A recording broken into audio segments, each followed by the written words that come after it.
Right, hello there ladies and gentlemen, and welcome to today's video. And we are looking at this PlayStation 4 today. Apologies for the lighting in here, it is absolutely bloody woeful. This of course is my parents' bedroom, which is next door to where I work. And we've got this PlayStation plugged in today, and basically we're going to have a look at it. Now this particular PlayStation has USB issues, and when I say USB issues, it appears to have issues with the data. Apparently it also has an issue with providing power through these ports, and basically I have plugged it in a little bit earlier. It was provided with no hard drive, so I put my donor hard drive in there, and it would appear that indeed this does have USB issues.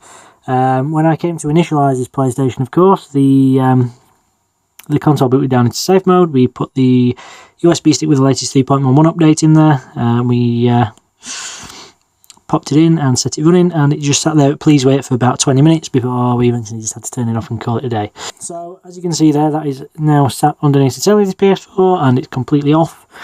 So I'm just going to zoom you back out now,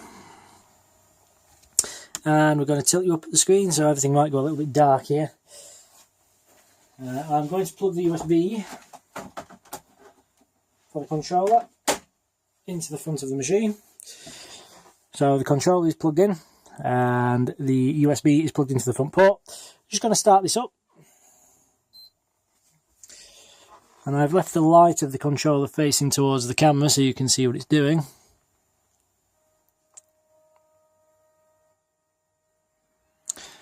Oh, there we go. Now it's not a bright blue screen. The camera seems to be liking that a little bit better. So anyway, so it cannot start the PS4. That is because we obviously have a donor hard drive in here that isn't married to this machine. So we are going to do it as it asks. And we're going to press the PlayStation button. You can see there the light is flashing blue.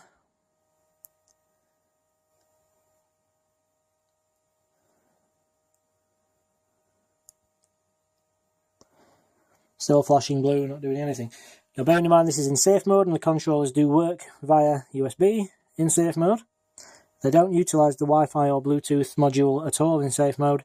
They should just run off USB. As you can see, this one is properly plugged into port 1 there now, and this is failing to recognise. Now earlier on it did, but as I say, it actually got the to as far as actually asking us for the USB stick update. And then just sat on please wait and cycled around and round and round and round and round. And this is obviously the first time I've come to boot it back up since doing that initial test. And it would appear now those front USBs have failed completely. So what we're going to do is we're going to strip this down, and we'll have a look at the USB circuit, and we will see if we can get any joy out of this machine. So in fact, I'll tell you what we will do while we're here. That's plugged into port 1, let's plug it into port 2.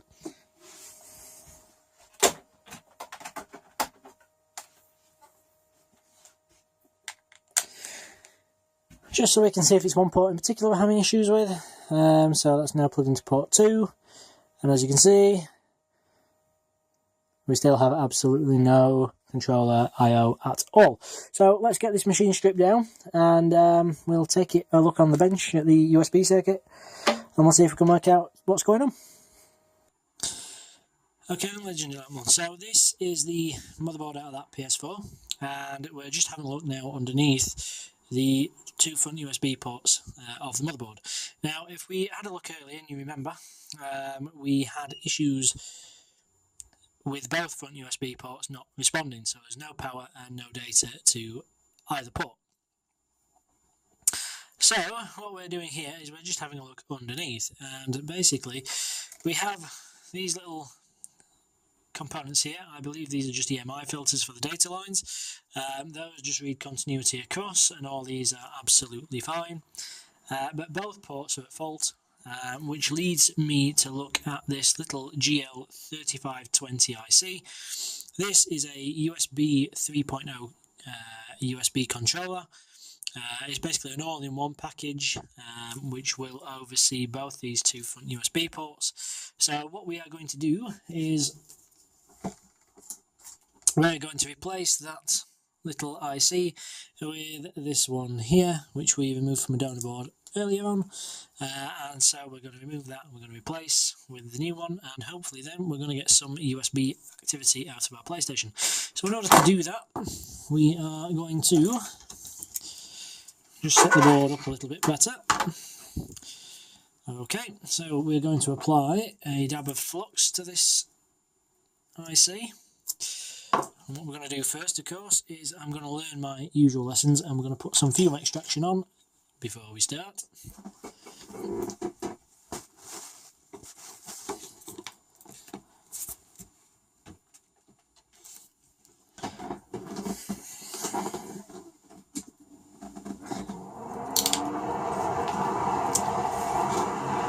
Okay, so my apologies if this gets a little bit noisy, but we're just going to apply a little bit of flux to the existing chip. Now this is a QFN package, which basically means it has no leads on the outside edge. They're basically just little solder pads that sit around the edge. And similarly, QFN packages have a nice big ground plane in the centre of the chip, so these things will be difficult to get off, so you're going to need to apply quite a bit of heat to these for a little while. Don't be too tempted to try ripping them up too early, because then you may very well damage the motherboard. We're not too bothered about the IC because it's knackered anyway, but it's one to be mindful of, so you need a pretty decent air station for this one. So we are going to set ours to an airflow of 100 litres per minute, and we're going to set this to about 485 degrees C.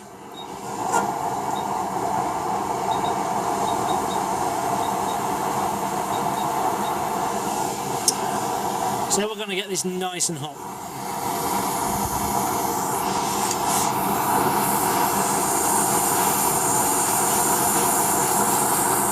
And to begin with, we're just going to heat the general area.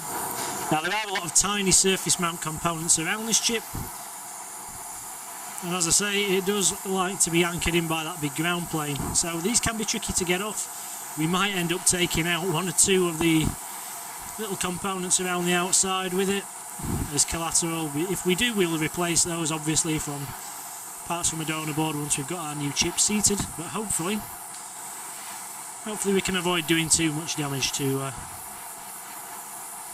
the components around it. So this is a bit tricky because of course I do have the tripod in the way,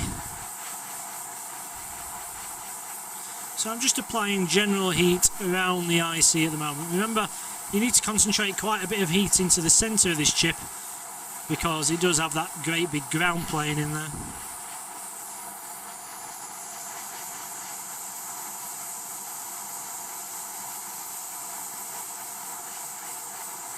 And as I say, this chip has had it anyway, so we're not too bothered about applying plenty of heat to that centre part.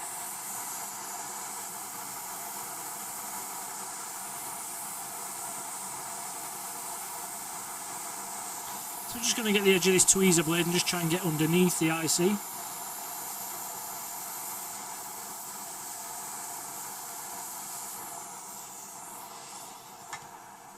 That's how we like it. Came off nice and easily. Nice clean lift. And you can see there now that big ground patch in the middle.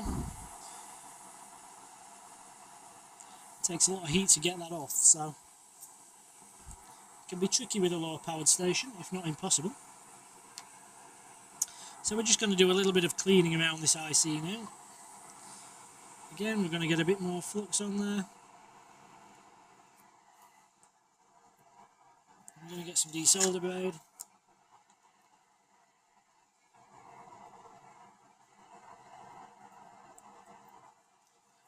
I have no idea where my scissors have wandered off to. I'll try not to block too much of your view while I'm doing this.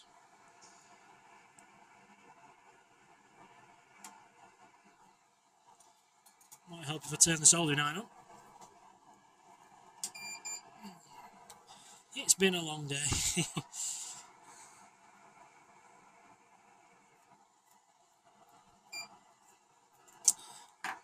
This is my last machine of the day for today.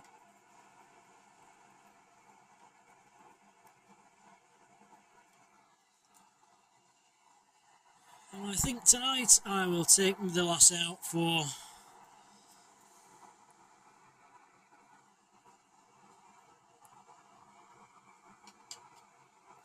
I think we'll treat the missus to tea tonight, she deserves it.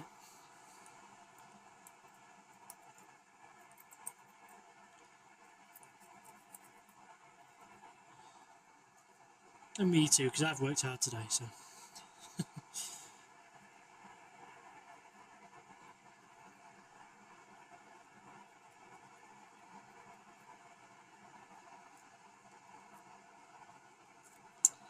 So yeah, do be wary of that big ground plane in the middle. This is a little bit tricky because, like I say, I'm trying not to block too much of your view and do it down the viewfinder for the camera.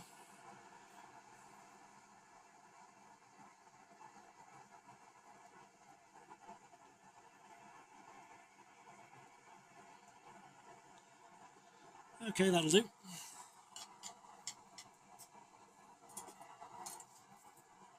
So I'm just going to change the tip on the soldering iron. Beep means we're ready to go.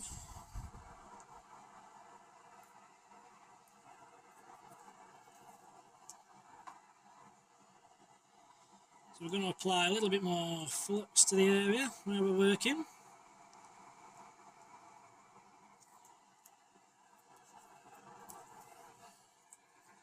I'm just going to tin these pads up. Now, the thing to remember about QFM packages is they are rather small. The pads are small, the pins are small.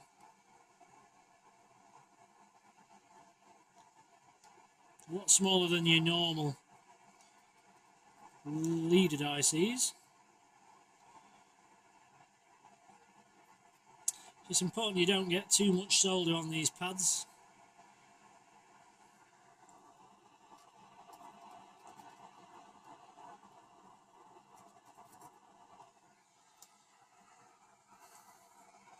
I'm just going to add a tiny drop to the middle.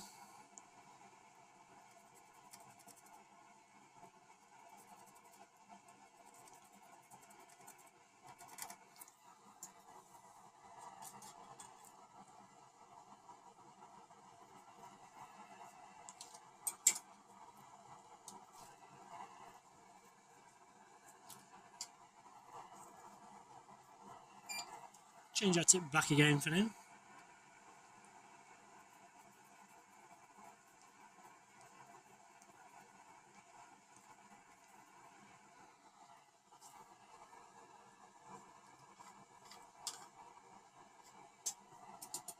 You can see there how the big bullet tip gets a lot more heat into the board and the solder flows a lot easier. It's so important to use the right tip and the right iron for the job you're doing. It makes it so much easier, and it's so easy to damage things otherwise. It's just not worth the risk.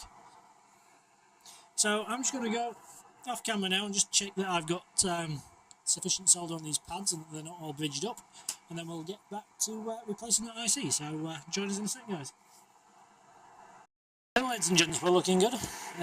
We've just run a little bit of IPA over the surface of where we're going to be soldering to, and I'm just going to apply some more flux to the surface of this motherboard where we're going to be soldering the new IC. This particular flux is Kingbo RMA218. It's good stuff for doing PCB rework, BGA, and the general stuff as well. It's quite a nice all-round flux to use.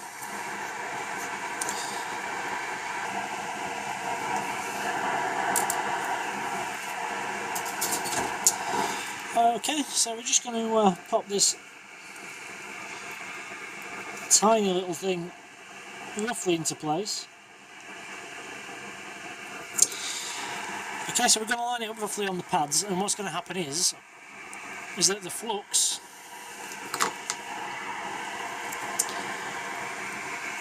will encourage surface tension between the pads and the pins on the chip to actually bond, if you like. So surface tension will draw the two surfaces together a bit like a magnet. So we want to have a fair bit on there, so that's what's going to help the magic happen.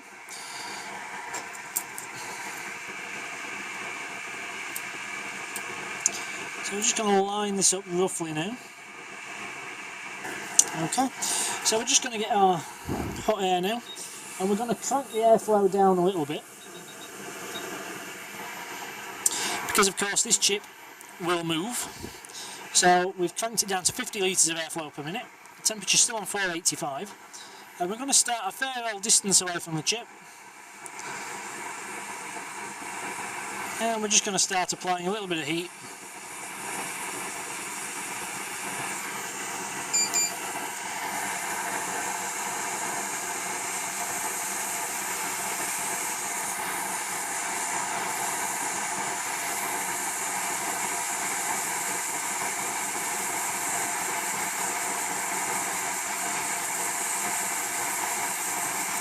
Okay, so we're just going to turn the airflow up now.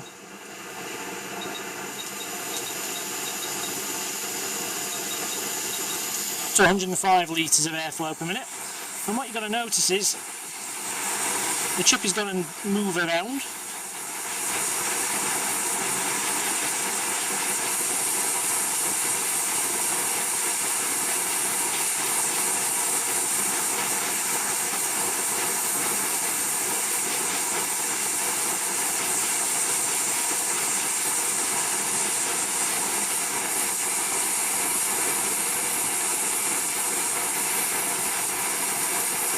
You can see the flux around it now.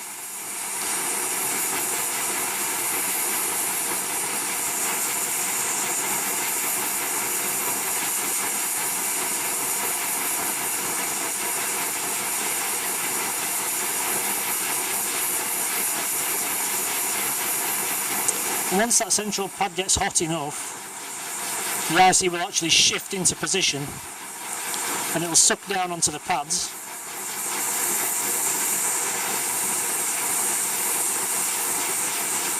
Okay, so our IC now is back in position.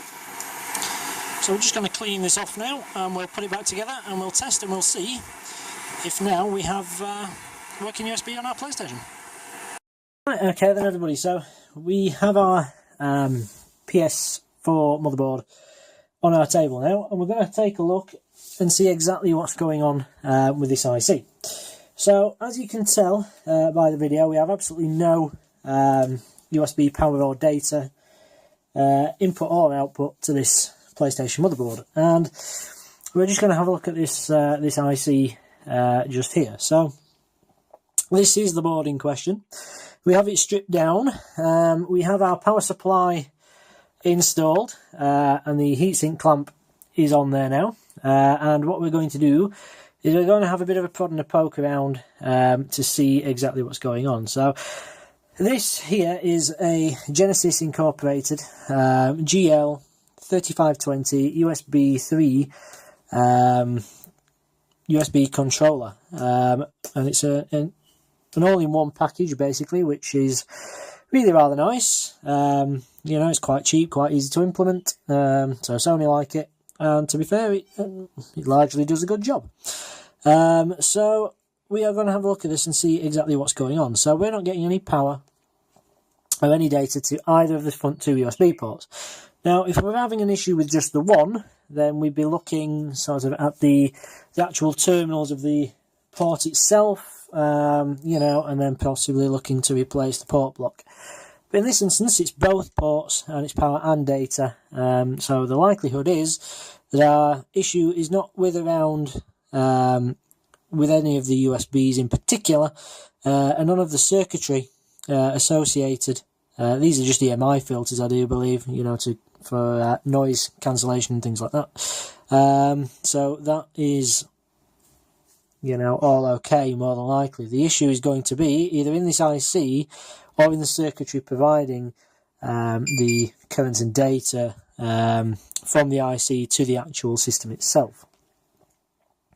So that's what we're going to look at, and the first thing we're going to do is we're going to power this machine up, and we're going to have a look at exactly what we're getting and what we should be getting. So, as I say, this is an off-the-shelf solution. This isn't anything specific to Sony or the PlayStation, so this is an off-the-shelf component.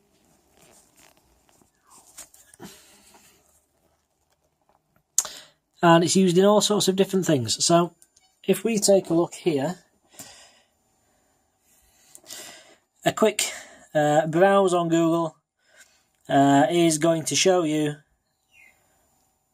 this little data sheet. And basically what this is a diagram effectively of the chip and the various data pins and voltages and things that it takes to run. And in there we have this section here called a power ground interface. And what this does, this describes all the voltages that go in and out of the chip that it requires in order to run.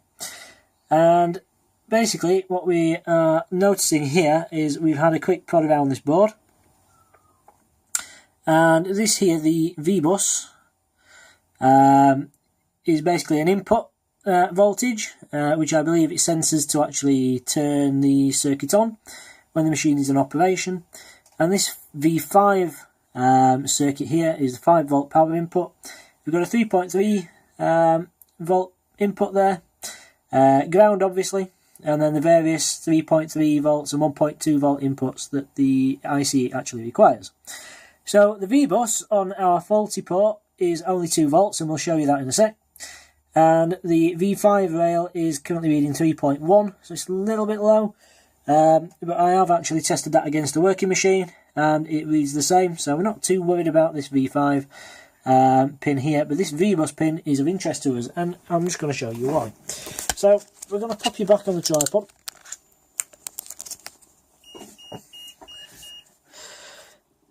So you're back on the tripod there now, and we're just going to go and read a couple of voltages off this IC. So effectively what you're looking for is we are interested in the 2 pins, V-bus and V5. So as I say, V5 is, if we look at pin 1 is basically the first pin on the left on the bottom of the IC. V5 is actually pin number 86, which is the third up from the bottom on this left-hand edge. So what we're going to do is we're going to put our black multimeter probe on ground. So anywhere along one of these nice metal strips there. And we're going to put our red probe on that 3rd pin of the IC, which is just down here. And we are actually going to measure the voltage that we get.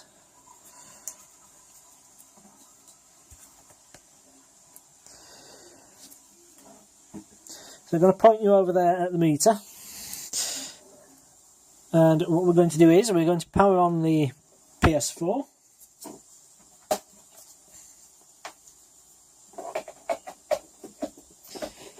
Would help if I plug it in, wouldn't it? So, I'm going to power on this PS4. Okay, so as you can see, I'll spin you back around for a sec.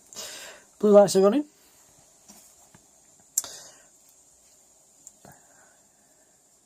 So we're going to have a look at this V5 pin.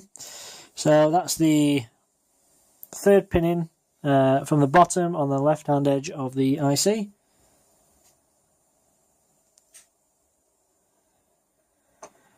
And as you can see, that's reading 3.138. And the 3.3 pin is next door to it, and that does read 3.28, I think it was, something like that, so that's absolutely cock on. So you're thinking that might be a little bit low, but I have actually compared it to a board with a working USB before we started recording this, and it does indeed show the same amount of voltage on that pin, so we're not too worried about that. But V-bus is interesting to us, and V-bus is interesting because, as I say, it doesn't specify a voltage as such, so I think it's just voltage sense that it uses to actually detect, basically a bit like an on-off signal, I think, looking at this. But on this board, so all the various 1.2 and 3.3 volt rails are present. I have already checked those. So I say, if you have a look on the datasheet and go down to that power ground interface, you can find all the pin numbers and measure them against your own board if you like. But essentially, the one, like I say, the only one that sort of sticks out a little bit is this V-bus pin here. That's pin 55. Pin 55 is on the top edge of the IC, around the centre, and it actually goes off on this trace right here, all the way up, all the way up, all the way up, all the way up, and it goes all the way to a little via just up here. And if we read the actual voltage that we're getting from the board at that point, so black probe goes to ground again, and our red probe goes to that 3.3 volt point there. And like I say, this is on our defective board, remember.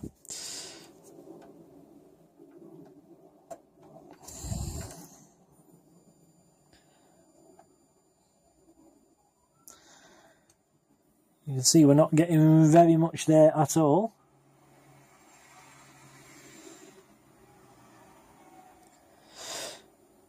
We're getting 2 volts. So we're only getting 2 volts. But as I say, it doesn't specify a voltage, and we're not entirely sure what we're supposed to be reading from that point. So, what I did was,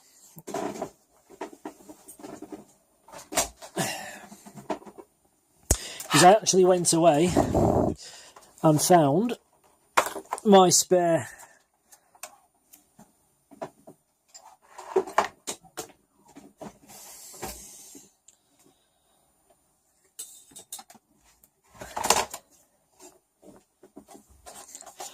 SAB-001 board.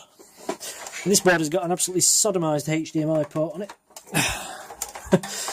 And it's so bad that, to be honest, I haven't got around to, you know, what's the word I'm looking for, to actually motivate myself to actually look and try to repair this thing. So, for now, it's a very, very useful reference board. And that's sort of another reason why I don't really want to fix it, because it's just coming quite useful. So, we're going to measure that same V-bus pin from the via. So our black lead is on ground as per usual, so we're just going to fire this particular board up. Again, once I've plugged it back in.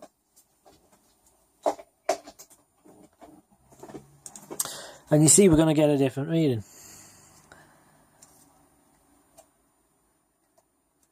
Hopefully. There we go. So our board has started up. Now we're just going to try and read that.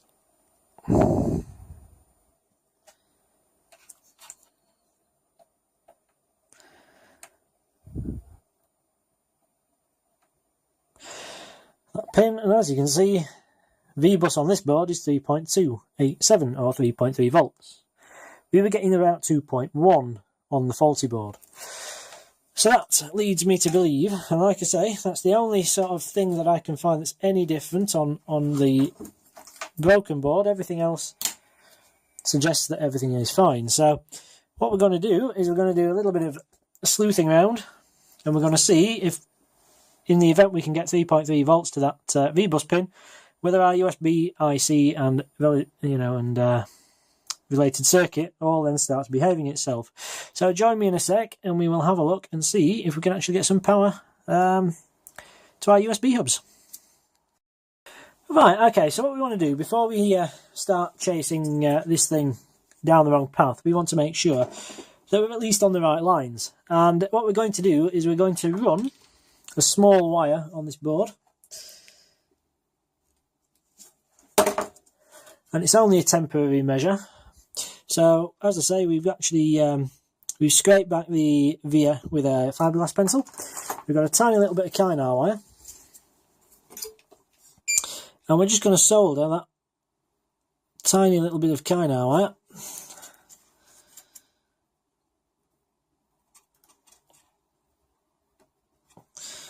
to our via. So, we just tin the via there now.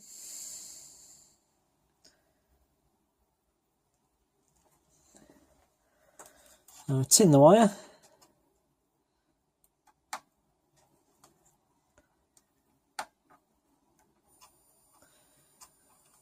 Okay, so that little wire there now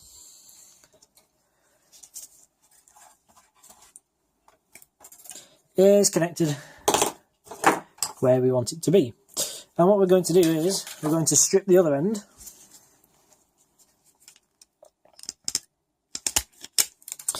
Like that. Nope. Oh dear. I'll drop more flux on that.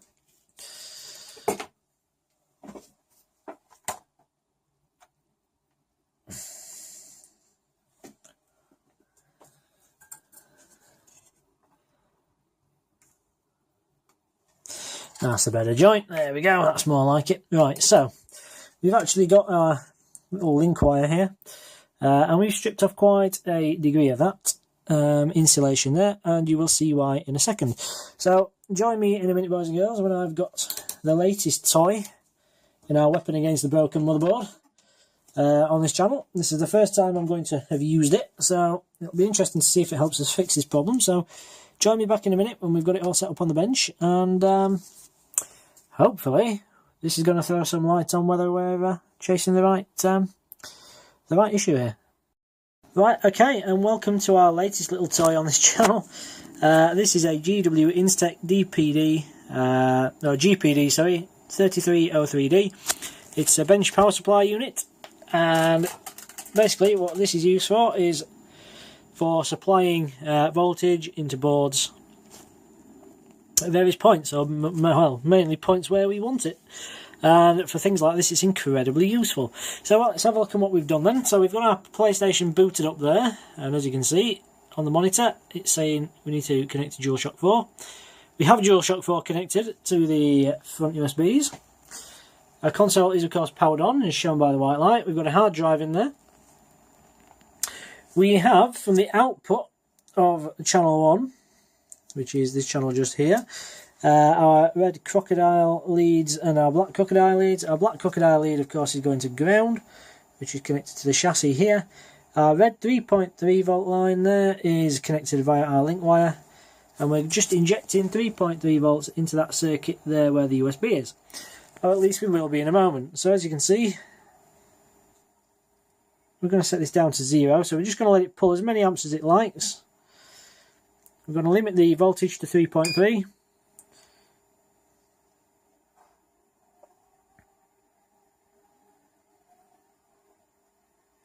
So give it half an amp, and as you can see, it's drawing 0.06. Tell you what, we'll give it an amp. There we go, so it can draw an amp. But at the moment, it's drawing 0.06, which is great. So we are actually outputting that voltage now and that amperage. So what we're going to do now is we're going to have a look and see what happens here. So if we actually press the PlayStation button,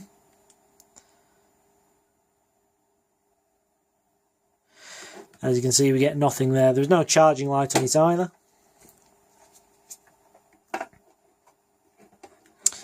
I'm trying to do this one-handed. It's not the easiest thing in the world to do.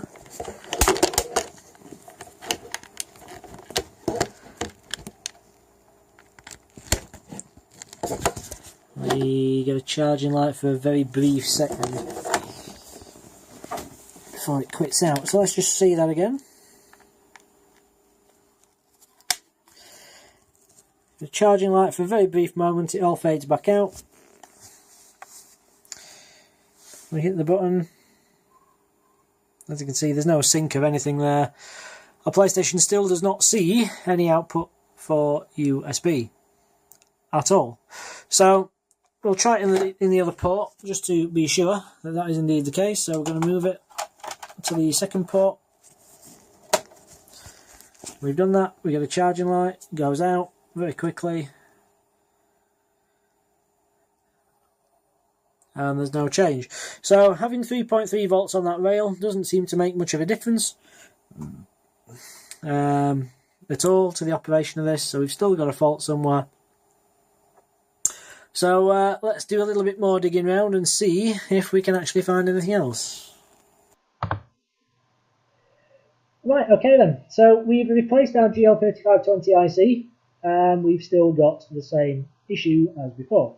So we've still got no data I/O, and we've still not really got any charging functionality out of our IC.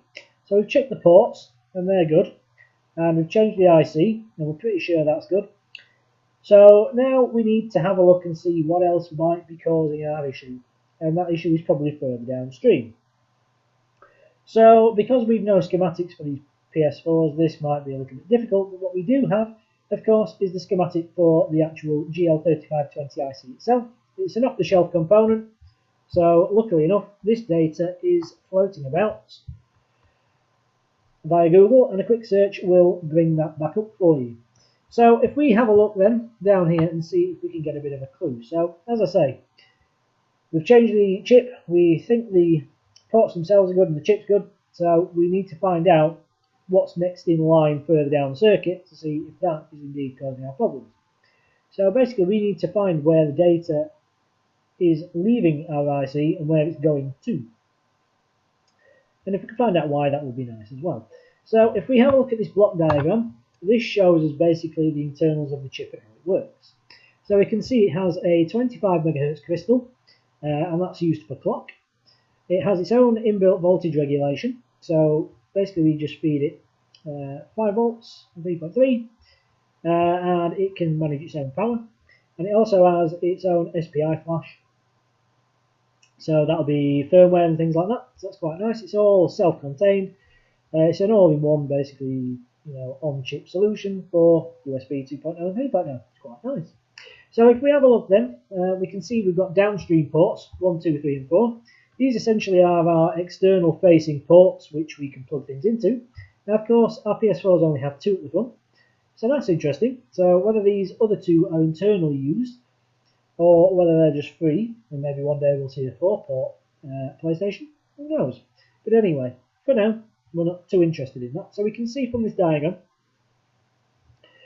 that basically our data comes in via the downstream port. It goes up here to these processing units, one for the USB 2.0 and one for USB 3.0, and then it's basically passed to our upstream port. And basically our upstream port is responsible for passing, think of it as a data bus,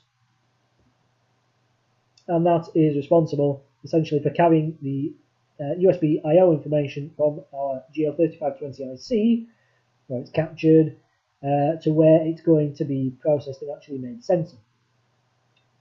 So if we think about this logically, the PS4 and of course the Xbox One are built on something called x86 architecture, which anybody slightly familiar with PCs might recognise that term, because it's essentially what a modern PC system is built on.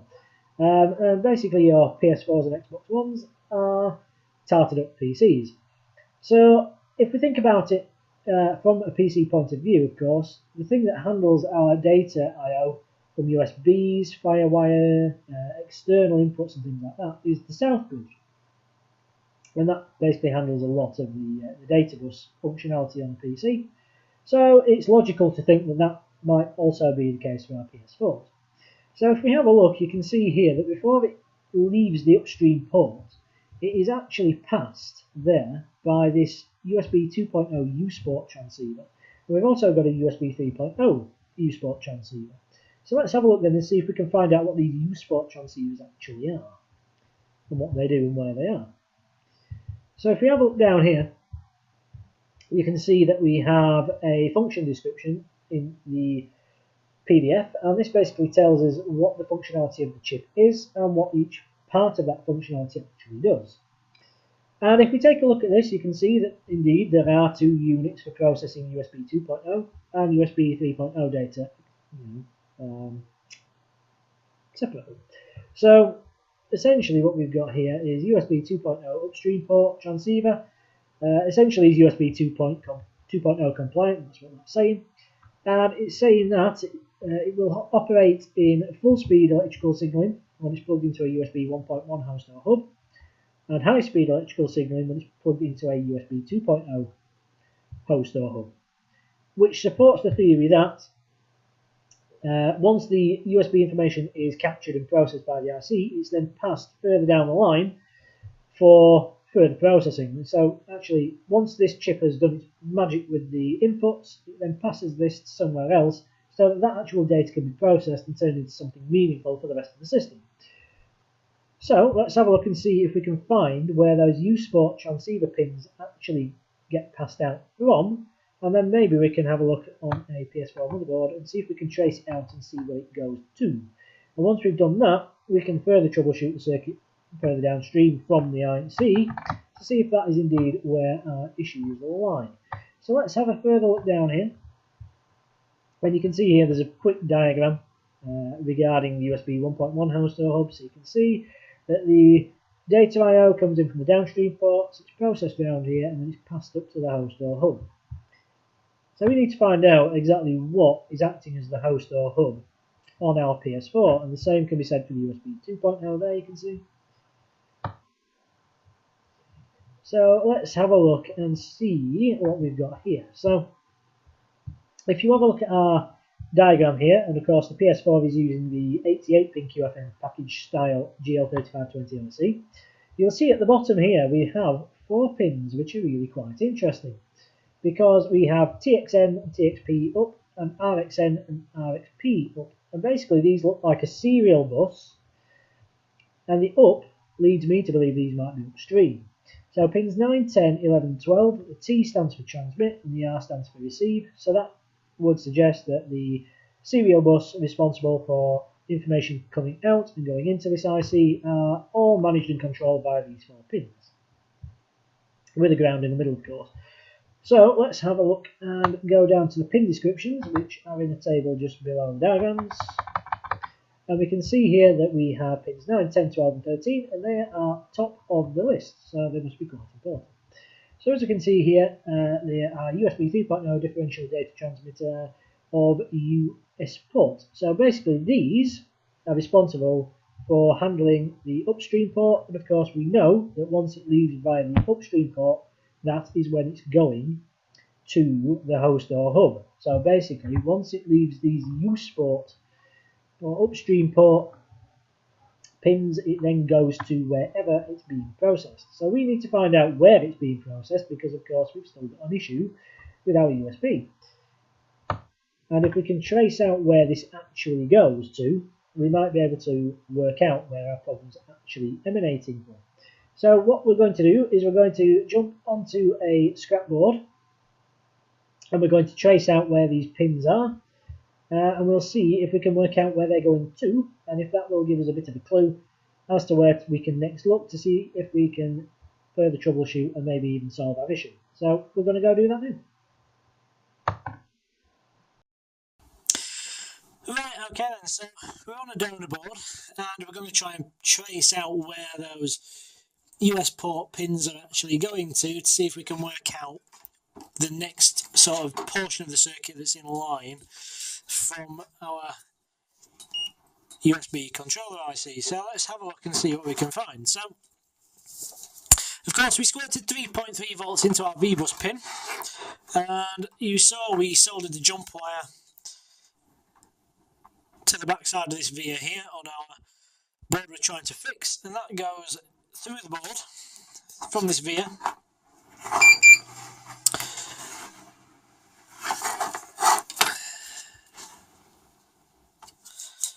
And it comes up through the other side of the board here, and essentially runs back all the way down here and goes to a pin just down here. So it comes from under our Southbridge, and it doesn't go anywhere from there, so it would appear that the signal emanates from our Southbridge. Okay, so let's have a look at where our GL3520 IC would sit, and we can see here that we've got pins 9, 10, 12 and 13. And these pins come out through here, and they essentially leave, and you can see they come around and they come next to each other, and they go to these 2 sets of vias just here. So you've got 9, 10, a couple of what look like resistors, and then 12 and 13. And they go through these two sets of vias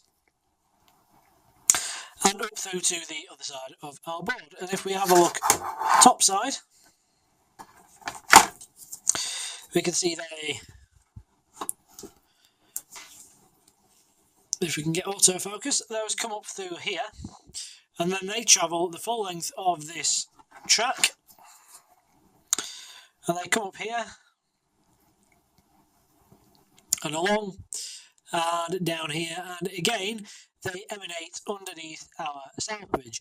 Now I've had a good fiddle around where these pins actually trace to, and they don't actually seem to go anywhere from here. So they probably will do internally, and they'll go down another pin after they've been processed, and possibly that data is then sent to AP for processing. But it would appear, at least on the face of things, that the next component in line from our GL3520 IC is our Southbridge chip. So it would lead me to believe that we may have an issue with the USB host root hub functionality of our Southbridge IC on our particular PS4 motherboard. So I think that leads us to the suggestion that we may very well have to replace our Southbridge chip to see if we can actually get some USB I/O out of this machine. Now, it's an interesting one, and it's not something I've ever seen before. I've seen dead Southbridge chips, but usually they go all together. This one seems to be working quite nicely, apart from its USB functionality. So it's an interesting one, and it's a bit of a leap of faith, but we're going to go ahead and we're going to swap it with one from a donor board, and we'll see if that can bring any life back to our PlayStation. So we'll get the board on the Jovi, and we'll get the old chip lifted, and we will look to replace it with a donor and see if we get any joy. Okay then, so earlier on, as you will have seen, we surmise that our issue with our PS4 USB ports is actually coming from the USB host controller circuitry within the actual Southbridge itself. Now that circuitry actually resides in this chip just here. Now this SAA branded Southbridge chip, we have a spare just here which we've already balled up, and that's ready to reinstall on this board. And what we're going to do is we're going to lift this off. Now I'm going to show you how to lift this off, because this is one that I've had a few times, and it took me a little while to work out myself, to be honest, and that is how to get these Southbridge chips off without actually warping them. And I figured this was a good time to demonstrate that for you, because although this chip's knackered, we can show you how to get these off without warping them if you do indeed need to reball them.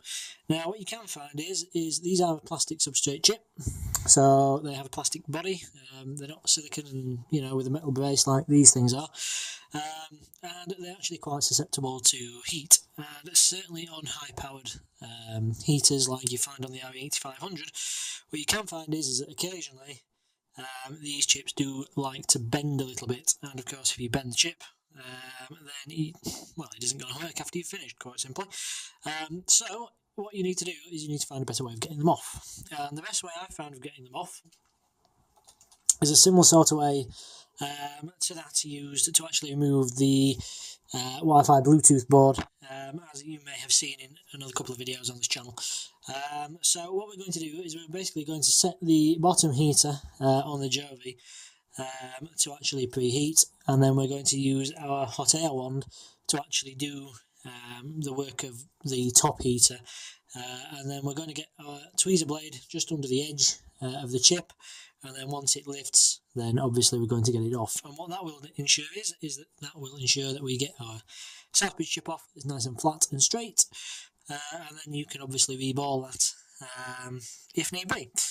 But in our instance, as I say, our chip is actually defective, so what we're going to do with that is we're actually just going to replace it with that donor part that you've just seen there. So we've already taken that off another board.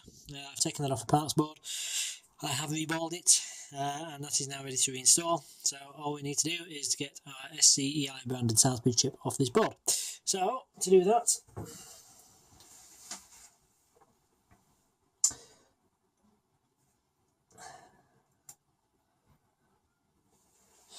let's put a thermal probe on the board there, just so we can monitor the temperature in the region of that area of the board. And we're going to give ourselves some power. and we're going to run a bead of flux around the edge of our Southbridge chip.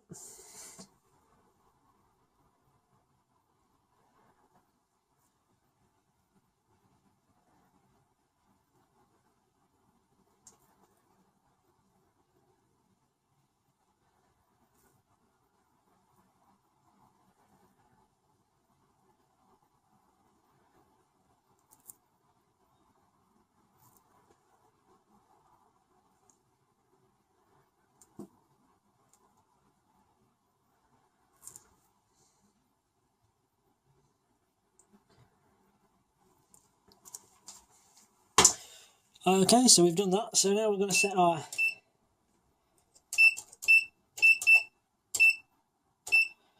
bottom heater to actually run. So we're just going to add a little bit of fume extraction on here.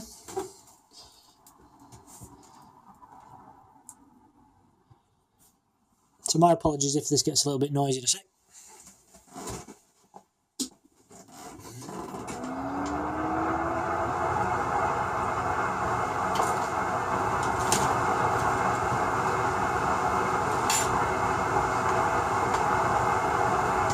And we're just going to let that heat and get the board up to temperature there at the bottom, and then once we're around the 100-degree mark, we're going to come in with the hot air wand of our quick 865 DW air station. We're going to set that to 485 degrees at 100 litres of airflow per minute, and then we're going to get our tweezer blade underneath the chip and we're going to lift it once it starts to move.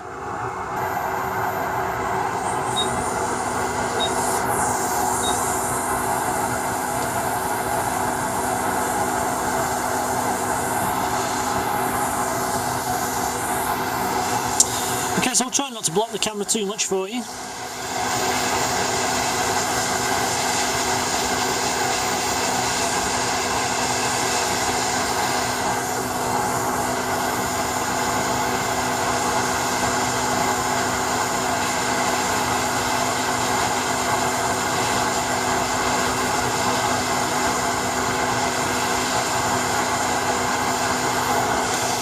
Our board is now up to 100 degrees.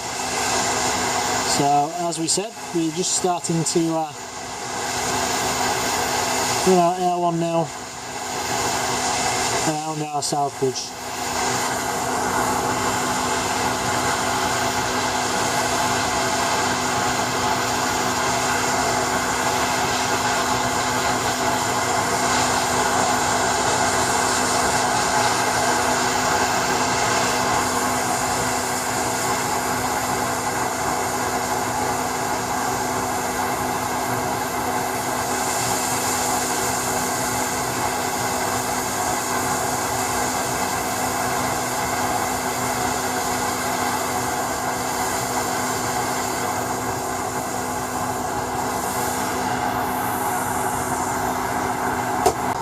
Right, okay, so all we need to do now is our Southbridge chip is off our board, and what we'll do now is we'll just clean that area of the board up, and then we'll look at getting our new chip sighted on there. Okay, so now we're going to clean our Southbridge sight off, so just apply a little bit of flux to the area to be cleaned off. Going to add some leaded solder.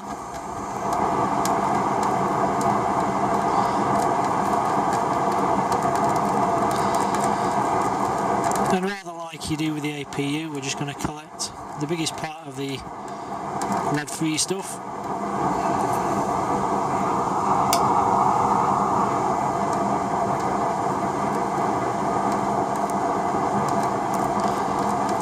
Now then, it should be noted this area of the board is quite delicate, so do be careful when wicking it.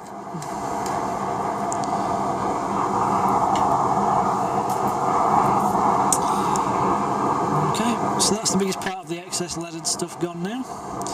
Just going to apply a bit more flux.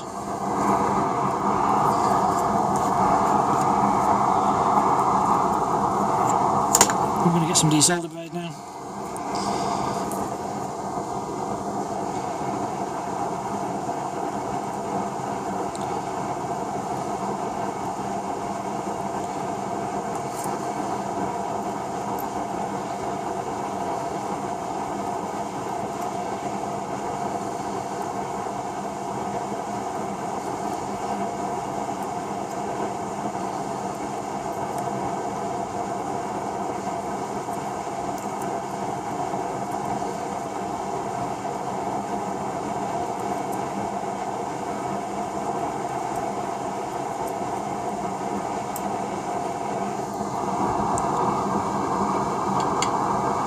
It is tricky trying to do this down the viewfinder of the camera.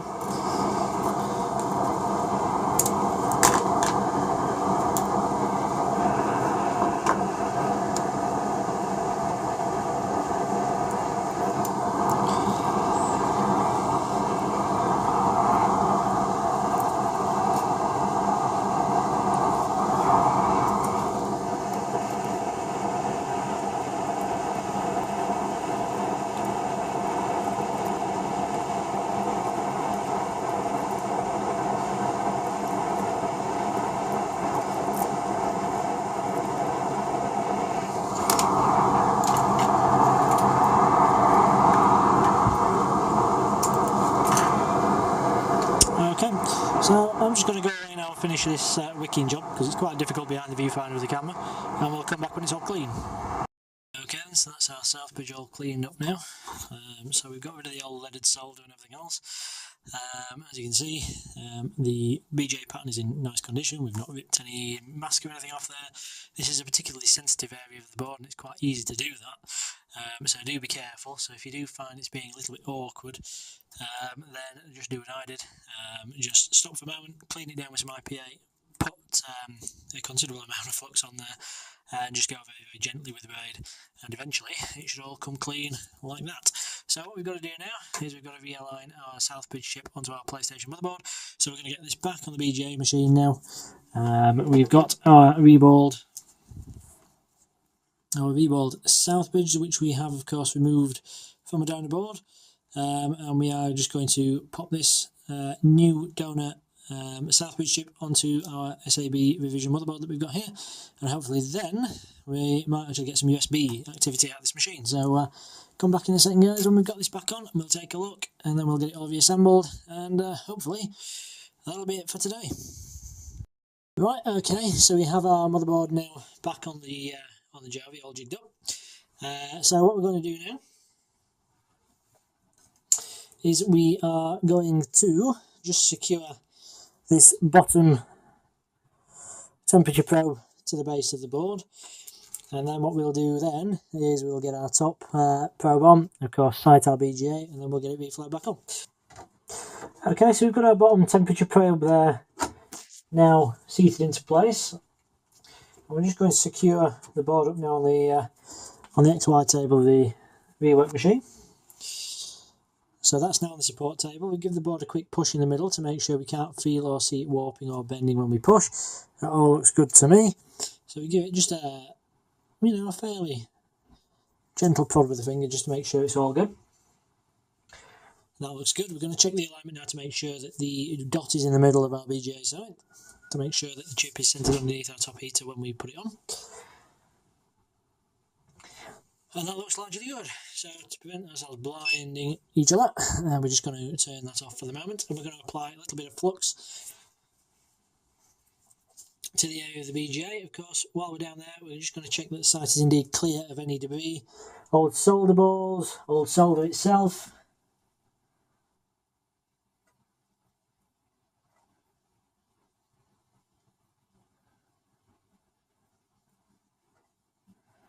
Okay, so we've got a decent coating on there. So we're just going to remove any excess now.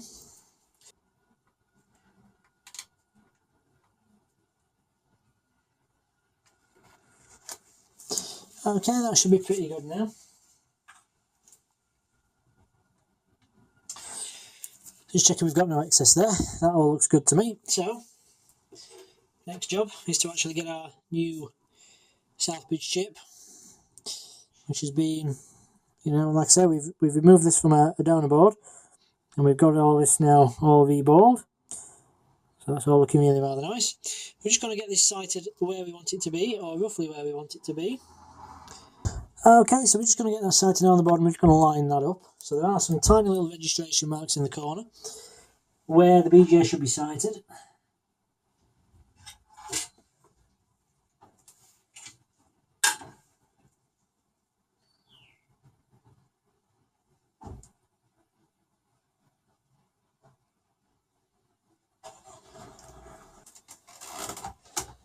We're quite happy with the positioning of that. So we're just going to remove our light source so we'll be able to see our BGA. during the reflow process, because of course the top heater is going to obstruct it somewhat. I'm going to put our top temperature sensor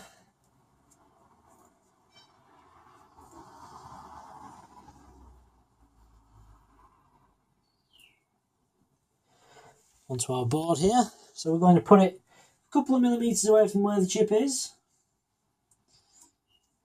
so it's close enough to get an accurate temperature at the site of the BGA, but it's not close enough to actually knock it and do any damage. Should it move? Okay, so we're going to run our profile now. So I'm just going to add a little bit of fuel extraction.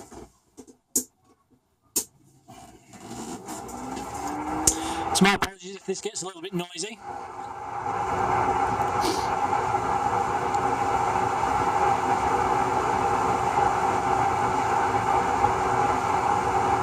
So we're going to run our middle heater here, and our upper heater. The two side heaters are turned off.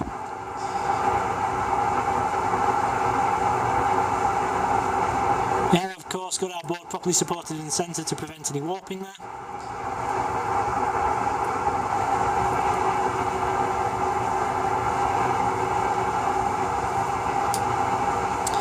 And that should ensure that our APU and our RAM don't get too toasty under there, because of course we don't want to be touching them too much.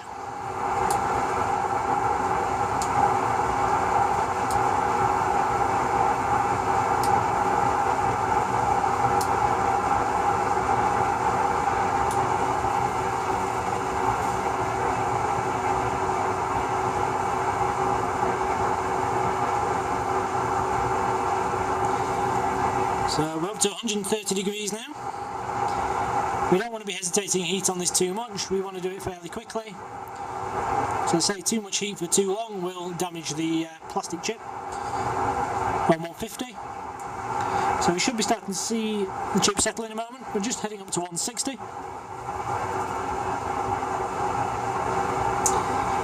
We're on 170 now.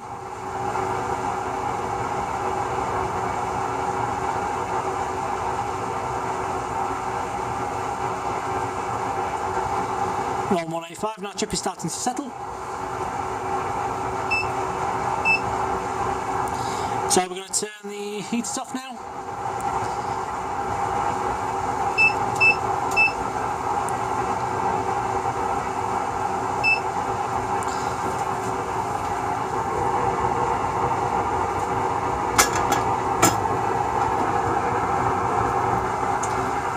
And we're going to swing our top heater away.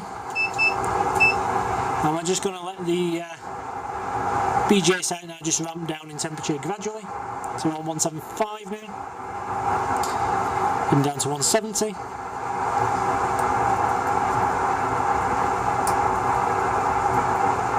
To 165. So as you can see, it's ramping down nice and gently. We don't want to shock the connections underneath.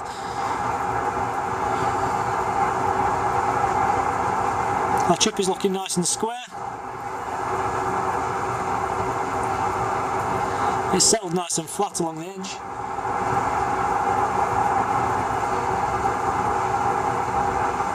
Which is what we want. So the chip is not warped, it's nice and straight, it's settled nicely.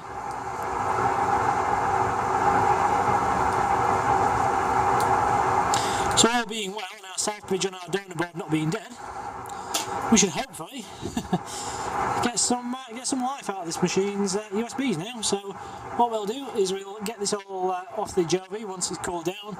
We'll get it cleaned, we'll get it reassembled, and then we'll test it and we'll see if we get any further. Right, okay, so we've got everything cleaned down now, and we're ready to test this machine. So, like I say, we've given everything a rub down with some IPA. I do have a confession to make though. During the clean-up, I did knock this little inductor off, just here next to the USB host IC there, the GL3520. I replaced that with one from a donor board, and all is well with the world. So that one's okay, but other than that, you know, we're good to go now. So before, if you remember, we would get to safe mode, but of course we couldn't get any further because the controls wouldn't sync, so we couldn't actually get into the menu to do anything. This machine, of course, came to us without the hard disk installed, so in order to sort of properly test this, we need to get an OS on it. So it's got my spare hard disk in, which again means it's going to boot to safe mode when it first starts up, and if we can't sync a controller via USB, we can't get into safe mode. So of course, remember, we changed the IC off first out because that is more often than not the issue. In this particular instance, that didn't help. And looking at the schematics, we managed to pull the schematics for this little chip here, and it looked like it was suggesting that we had issues with our Southbridge and the USB host controller circuitry within the Southbridge. We've replaced the Southbridge and we've given everything a clean, and we are now at this point. So without further ado, we are going to see if this machine will now boot. So we've got it all plugged in, and we have our test monitor there and ready to go. I have a USB stick with the latest 3.11 firmware at the time of the creation of this video, and we also have a controller with a USB lead just here behind the camera with me. So first of all, let's see if we can at least get as far as we did before, and we're going to boot this machine, and hopefully we're going to get a white light. So I'm just going to pan you around a little bit so you can see the test display. So I cannot start the PS4, dual shock using the USB cable, and press the PlayStation button. As you can see, we've got a white light, so we're no worse off, at least. That's good. We've got no blue light of death or anything like that, so that's cool. So what we're going to do is we are going to, first of all, hook a controller up to this machine. So we'll try and keep the display in show for you. Now I'm going to plug this controller into USB port number 2. And I'm going to try and leave it so that the controller itself is facing the camera so you can see what's going on. So that is going to go into port 2. There we go. And then we are going to hit the PlayStation button. And as you can see there now, we do indeed have sync, and the monitor is prompting us to connect to the USB storage device with a update version 3.10 or later. So of course we can do that. And we are going to do that now. Okay, we have connected our USB. So we're going to go across now to OK. And we're going to OK that. And we're just going to leave this now to do its thing over the next couple of minutes or so.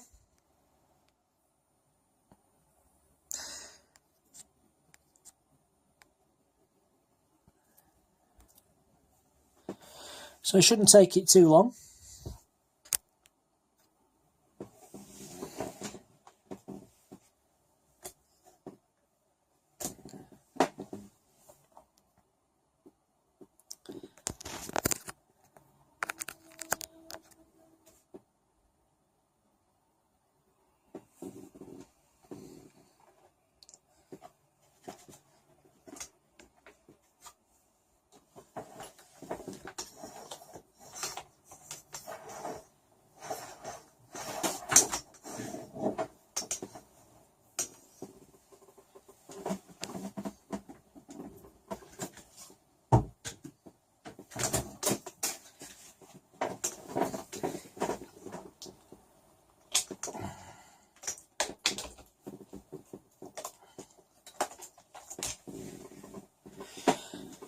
Just trying to get some juice into the camera so it doesn't run out of battery halfway through.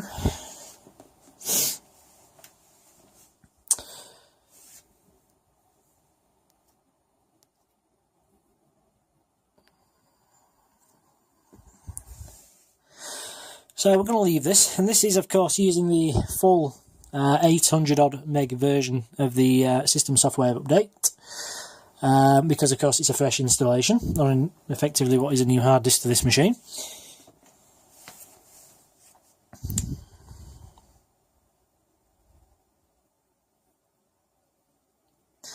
So it is going to take it a couple of minutes to do its thing. So hopefully what we're going to get is a message in a short while that the hard disk and its contents and users and everything is going to be initialized. and it's going to ask us to confirm that. That will indeed confirm that our USB storage device is being seen and is being read successfully by the PlayStation.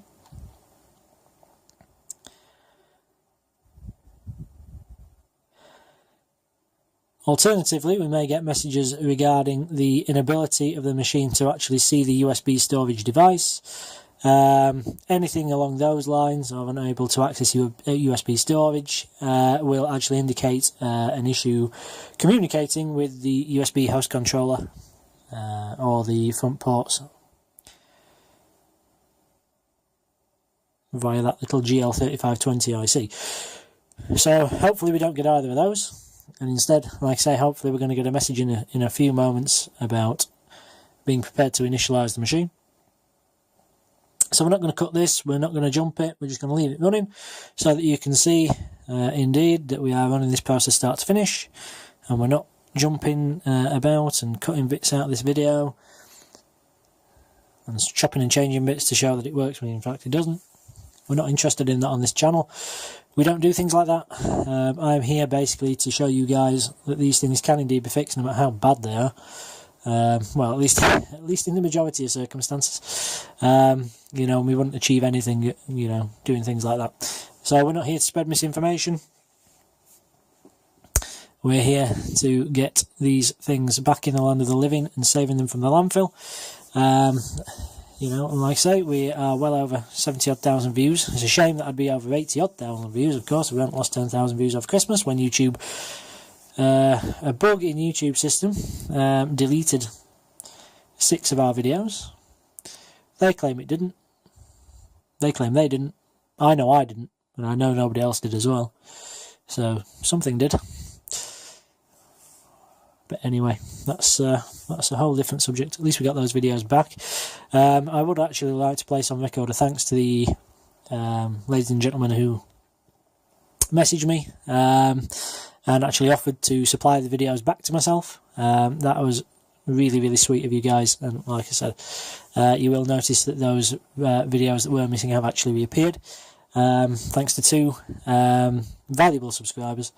I will be popping a short thank you video to both of you up in the next couple of days or so. But, you know, I just want to acknowledge that while we're here and waiting for this thing. So that's good. Then this video is going to join them, and hopefully it's going to be as useful as what, you know, you guys find the others. So that's all cool. So we shouldn't be too much longer here now. We should be more or less ready. The larger update does take a few minutes.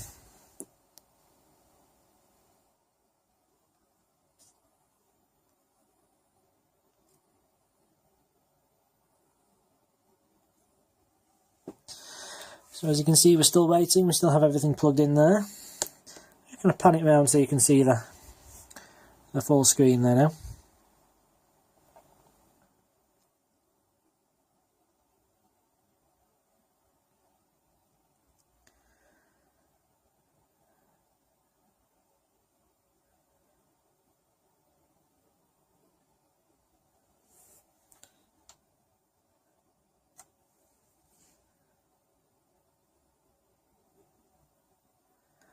So we shouldn't be too much longer here now.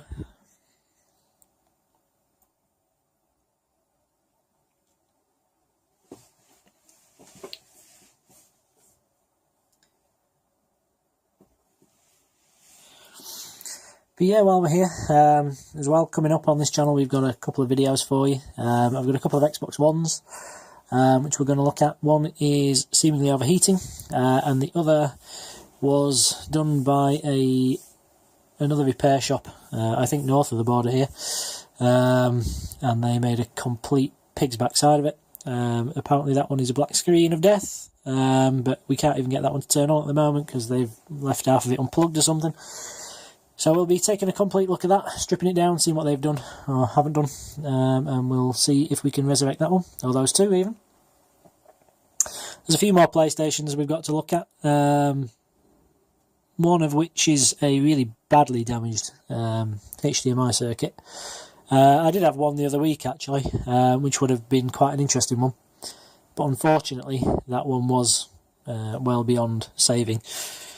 somebody had tried to replace a port and actually pulled the EDID pin into ground and shorted half the circuit out. And unfortunately, with all the best will in the world, that one wasn't ever going to work again. After 4 or 5 hours of trying to resurrect it and rebuild the circuit to find that, and it was a little bit disheartening, but never mind. So unfortunately we don't have that one to show you, but I do have another board here, which is been on my list of things to do for quite some time, probably about 6 months or so now. Luckily it's one of my boards. So we'll go through that and we'll have a look and see if we can't get that one back to the land of the living. There are a couple of other PlayStations that I've got. I'm not entirely sure what the issues are, to be honest, of those. But if there is anything you guys want to see, anything at all, then by all means drop me a message or a comment and I'll see what I can do. I have been getting quite a lot of messages recently about the RE8500s. People buying them, of course, where to buy them, and then what to do with them once you've bought them. So I'm going to do a little mini-series on the RE8500, going through it and sorting out profiles, and, because profile seems to be a bit of a common question coming up. Profiles themselves, unfortunately, ain't a one-size-fits-all solution. So I've had people messaging me for profiles, and I'm not being mean and I'm not being nasty and horrible, but I'm just telling you for your own good that, unfortunately, my profile may not work for you. A profile is not a given across a machine location. Unfortunately, humidity, temperature of your location, the actual heating elements in your particular machine may be different to mine. The characteristics of those elements may be different to mine. Who knows, the supplier may be using a different ceramic this week to what he was last week when mine was built. You just don't know. Two identical machines in the same room can have completely different profiles. I have seen that, actually. So, it's not a get out of jail free. But what we are going to do is we are going to go over the basics of profiles and creating profiles and tweaking them. So you guys can go away and build your own profile and hopefully have as much success with yours as I do with mine. That would be really cool. We're going to go through how to connect it to PC Suite, because that's not the most straightforward thing in the world. With the driver installation and things like that, that can be a bit fiddly. And then, like I say, you've actually got the job to actually get PC Suite to talk to your machine, because they are license locked, of course. You're not just allowed to download the software and use it. So we'll go through what you need to do there. It's really quite easy, to be honest, once you've got it down, but it can be a bit of a minefield if you're not sure. So we're also going to do a little bit on updating firmware and things on the machine, because my 8500 is due a firmware upgrade, and I've been waiting to do it till I get a chance to actually film it for you lovely people. So again, that's all coming up hopefully in the next month or so. And obviously if anything else interesting comes along, then I will be sure to film it. So this is taking a while, but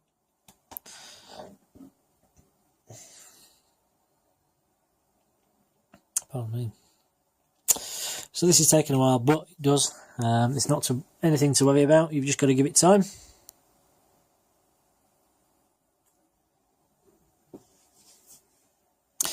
Of course, the first time I actually tested this machine while we were trying to diagnose the faults, it was actually sat at the screen for about 45 minutes before I gave up with it.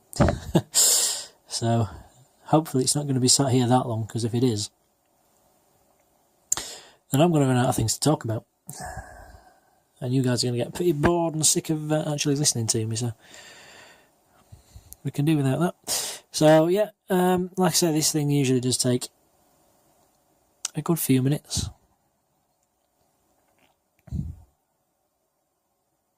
I usually wander off and just leave it for 15-20 minutes, to be honest, and then come back and usually find it sat waiting for me.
Okay, there we go. So, took a while, but it does. So, the PS4 will be initialized, all users and data will be deleted. Are you sure you want to continue? We're going to go across to yes, and hit X. So this is now going to go away and format our hard drive, of course.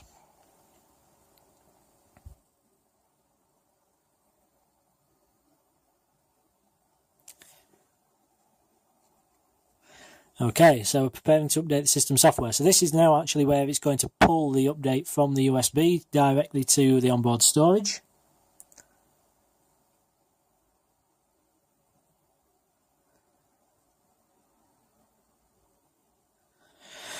So if we have any issues with our USB, this is where it's going to manifest itself, but hopefully not.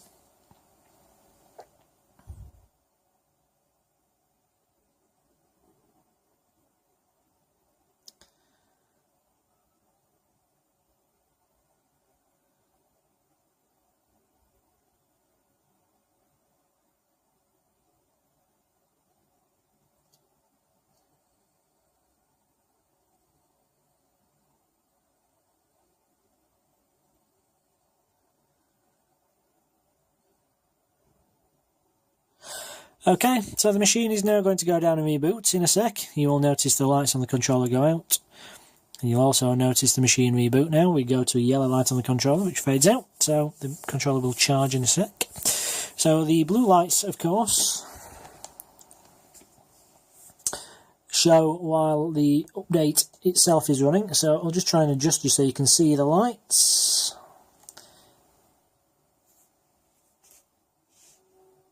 As well as the screen and the controller, so you can see the behaviour of all three aspects of the machine. So the software update is now running.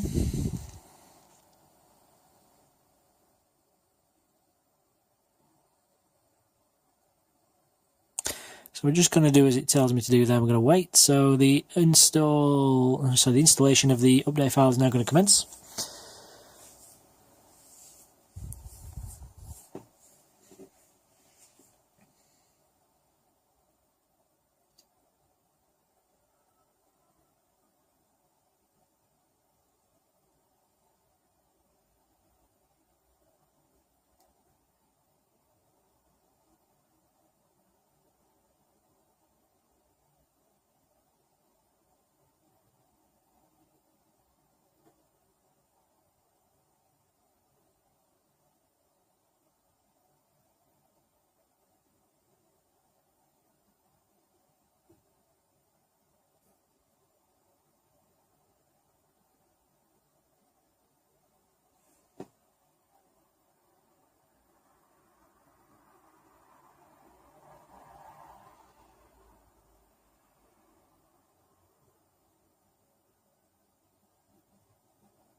Okay, so we're at 50% now on the update installation.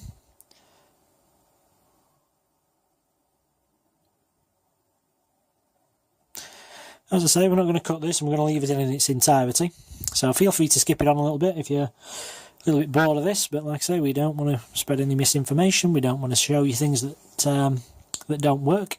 I want to prove to you that it does. So feel free to sit here and watch along with us.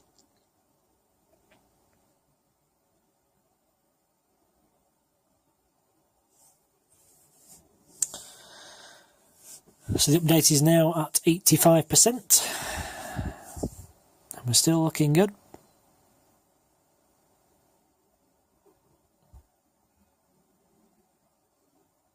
At 100% now, and the machine is going to reboot.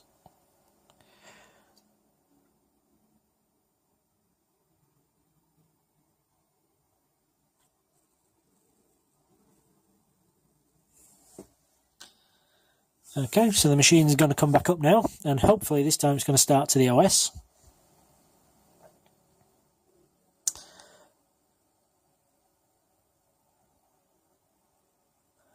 It's looking a bit more promising.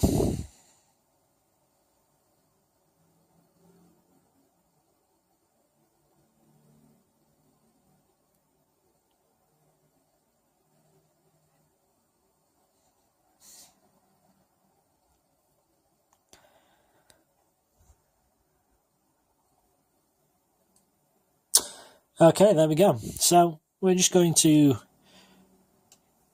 hit the sync button there on our controller. As you can see, now we have liftoff. So of course we're in the United Kingdom.